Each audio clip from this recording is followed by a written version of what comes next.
saya ingin menjelaskan tentang slide yang kedua, yaitu tentang daftar hukum yang berisi daftar regulasi utama yang menjadi dasar pelaksanaan tugas bendahara, seperti Undang-Undang Nomor 17 Tahun 2003 tentang Keuangan Negara, Undang-Undang Nomor 1 Tahun 2004 tentang Perbendaharaan Negara, Undang-Undang Nomor 15 Tahun 2004 tentang Pemaksaan, Pengelolaan dan Tanggung Jawab Keuangan Negara, PP Nomor 45 Tahun 2013 dan PP Nomor 60 Tahun 2018 tentang Pelaksanaan APBN, PMK Nomor 190 Tahun 2012 dan Nomor 178 Tahun 2018 tentang Tata Cara Pembayaran APBN, PMK Nomor 162 Tahun 2013 dan Nomor 230 Tahun 2016 tentang Kedudukan dan Tanggung Jawab Bendahara, dan yang terakhir yaitu Pendirjen Perbendaharaan Nomor 3 PP Tahun 2014 tentang petunjuk teknis penatausahaan, pembukuan, dan pertanggungjawaban bendahara.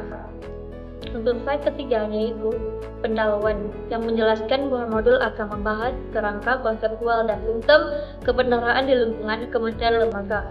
Fokus pada fungsi bendahara dalam pengelolaan dana negara melalui sistem informasi akuntansi pemerintahan.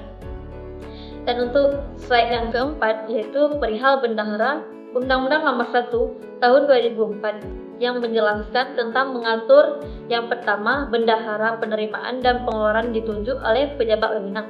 Yang kedua, tugas mereka terkait pengelolaan anggaran, pendapatan dan belanja. Yang ketiga, jabatan bendahara tidak boleh dirangkap dengan KPA atau kuasa BUMN. Dan yang keempat, bendahara dilarang terlibat kegiatan usaha atau dagang jasa barongan, baik langsung maupun tidak langsung. Dan untuk slide yang kelima yaitu tentang tugas bendahara pengeluaran 1, menjelaskan tugas kebenaran atas uang persediaan, meliputi yang pertama menerima, menyimpan dan membayar dari dana. Yang kedua memverifikasi dan menolak pembayaran jika tidak sah. Dan yang ketiga melakukan pemotongan atau pungutan pajak atau kewajiban lainnya. Dan yang keempat menatausahakan transaksi, membuat pembukuan dan menyampaikan laporan pertanggungjawaban kepada BPK dan kuasa BUMN. Untuk slide yang keenam, yaitu tugas bendahara pengeluaran uang, yang meliputi pengelolaan atas yang pertama, uang atau surat berharga dari uang persediaan dan pembayaran langsung. Yang kedua, uang atau surat berharga yang bukan berasal dari APBN. Yang ketiga, mengacu pada pasal 24 PMK nomor 190 tahun 2012. Untuk slide yang ketujuh, yaitu modul bendahara atau pembukaan bab baru. Nah, menjelaskan menandakan dimulainya pembahasan teknis mengenai modul bendahara dalam sistem informasi akuntansi pemerintahan, khususnya di aplikasi Sakti atau aplikasi sejenisnya. Slide 8 tentang siklus modul bendahara yang menjelaskan tentang diagram yang menggambarkan alur kegiatan modul, yaitu dokumen sumber, input transaksi, proses dalam sistem, output laporan, dan pertanggungjawaban bendahara. Menjelaskan bagaimana alur pengelolaan keuangan melalui sistem informasi dilakukan secara sistematis. Saya akan menjelaskan slide ke-9, yaitu proses bisnis bendahara, yang menggambarkan kegiatan utama bendahara, yaitu 1. Penerimaan atau pembayaran uang, 2. Pembukuan atas transaksi, 3. Penyusunan laporan, 4. Pertanggungjawaban kepada atasan dan auditor, 5. Menunjukkan peran strategis bendahara dalam pengelolaan keuangan negara. Slide ke-10, yaitu fungsi modul bendahara.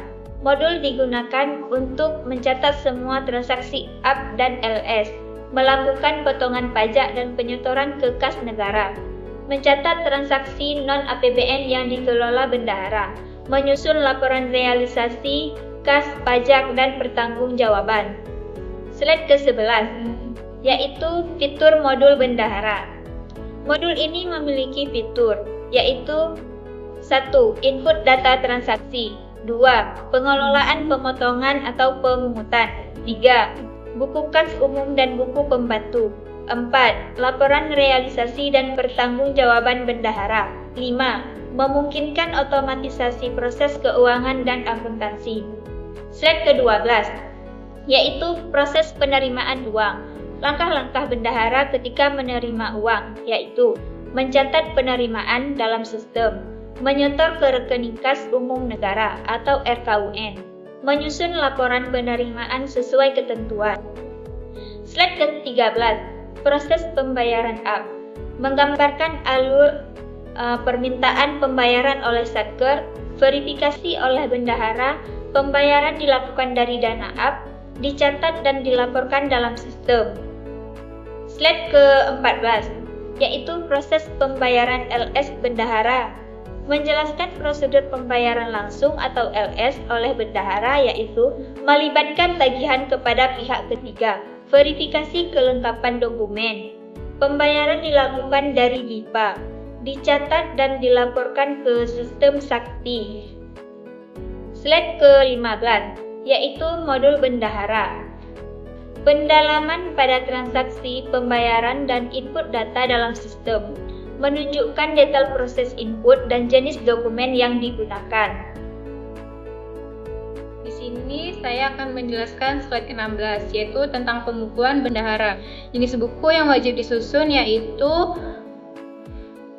buku kas umum atau BKU, buku pembantu pengeluaran atau penerimaan, buku pembantu bank, buku pembantu pajak yang merupakan bagian dari pelaporan dan audit. Slide ke-17 yaitu laporan pertanggungjawaban. Laporan yang harus dibuat dan disampaikan bendahara. LPJ bendahara bulanan, laporan pemotongan atau pemungutan pajak rekonsiliasi dengan laporan SAIBA. Merupakan bentuk akuntabilitas.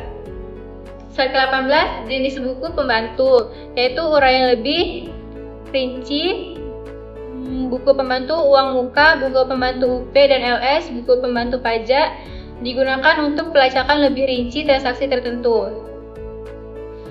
Slide ke-19, langkah-langkah menyampaikan data antara lain bendahara versi operator SAIBA, bendahara versi KPPN untuk memastikan keakuratan laporan.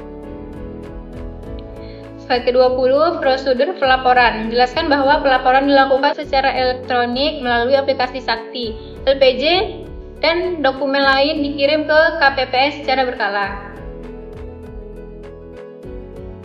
Slide ke-21, tata cara penutupan buku menjelaskan proses, yaitu penutupan buku, akhir bulan, konsolidasi transaksi, persiapan akhir tahun, anggaran, penting untuk pelaporan tahunan dan audit. Slide ke-22 yaitu pertanggungjawaban fisik terkait dengan pengadaan barang melalui dana bendahara. Bendahara harus memastikan beberapa jenis, yaitu barang tersedia secara fisik dicatat dalam persediaan sesuai dengan bukti pengeluaran. Di sini saya akan menjelaskan dari slide ke-23. Slide ke-23 menjelaskan tentang tugas dan tanggung jawab bendahara. Peran bendahara menjaga akurasi, keamanan, dan kelengkapan transaksi.